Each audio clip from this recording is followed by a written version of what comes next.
So I woke up today to a major RTN event happening in the aquarium. It's not readily visible from the naked eye, but as you get closer, you'll notice more and more issues. So first of all, let's just get in here. And if you'll look inside the Drew's acro, you'll see all that tissue is coming off and it's spreading really badly. Down here underneath, you can see tendrils. That is not a feeding response. That is actually the stuff has gone from one part, see right there, where the coral is decaying, and it's landing in other parts, which causes more spread. I've got a whole bunch of salt water, and my plan is to siphon out what I can. I'm going to have to cut out some of this that's definitely died. I think I have to cut it out immediately. And I noticed it went all the way down to this chalice, and it's destroying it like a wildfire. And it's gone down here, and it's worked its way across a little bit of the Sunset Montipora because it's just destroying it.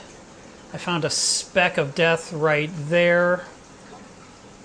And I found a speck right on this one. Not sure why. Maybe it just landed on it and affected it. But it's really bad, and it's really large, and I'm very concerned about it. So let's see if I can get that to show a little bit better. And I've looked from above as well, so it's I'm gonna have to do some serious work.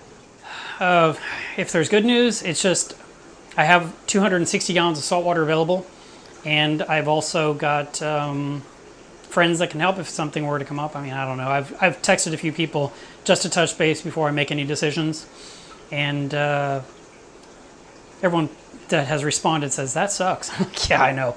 And the weird thing is, nothing special had happened in the tank. I hadn't dosed anything or done anything. The last thing I did was feed the tank, and I haven't put anything in the tank in at least 3 days. I noticed about 2 days ago the tank had, or the fish room, the room I'm in, had a weird smell, and it was like there was algae in here, and I couldn't understand why. It smelled of algae, so I checked the turf scrubber, and the turf scrubber is just running normally, and it's growing some algae.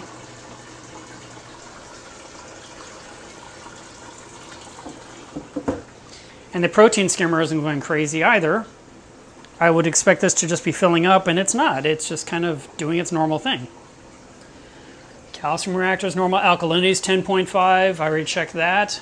I've checked salinity and temperature of the tank, as well as the barrel, and they both match, so I can do a big water change. I just have a lot of work ahead of me. My biggest concern, of course, is going to be that what is happening in this coral will just, by way of the flow, push it right into the milka, push it right into these acros. These already are not great looking, but they were alive. So I'm concerned about it continuing to spread. I've been looking around elsewhere in the tank to see if there's anything else that looks questionable or iffy. There's not really anything major jumping out at me. So it seems like most of the issues are going to be topside rather than somewhere else in the reef. So that is the negative update of the day. Now, the other good thing you could come from this is that once this has been removed, I've created some empty space in the tank for new corals. RTN is rapid tissue necrosis. And the reason we call it rapid is because it happens fast.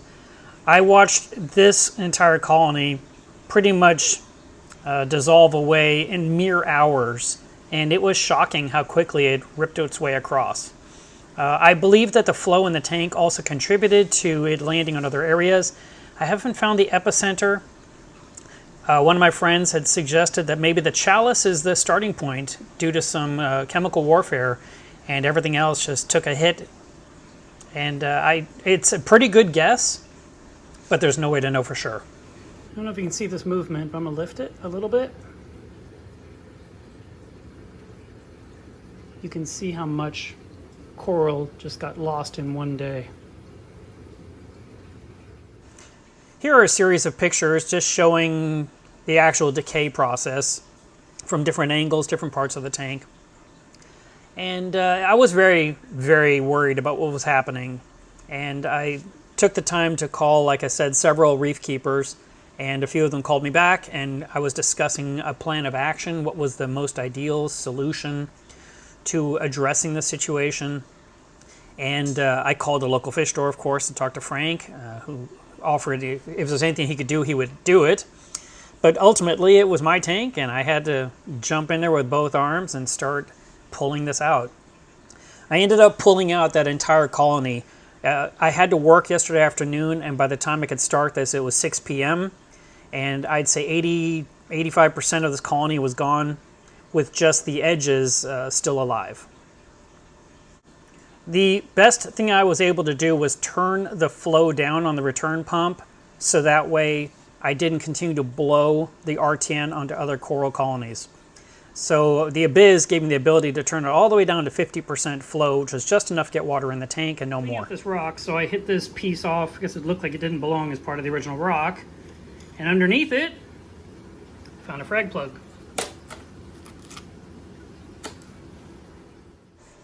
What I did next was a big, huge water change. My plan was to use every drop of salt water I had, but I ended up only changing about 200 gallons total, and I still have 60 gallons remaining. I drained the tank down about 12 inches, which I never do, and exposed all these corals to the air, which were already stressed, and I wasn't even sure how they'd respond, but I just felt like I had to dilute this water as much as I possibly could to help the rest of the corals survive. And that's how this ended up being a multiple hour project trying to resolve the RTN issue. On these rare occasions when I'm actually physically pumping water into the aquarium, I spray it against something solid rather than letting it hit corals or the sand bed or just, causing a chaos in the aquarium. But still, it was a big cloudy mess when I was done, and it took a few hours for it to clear up. The protein skimmer and the Clarice both did their job, and by the next morning, the water was far more clear.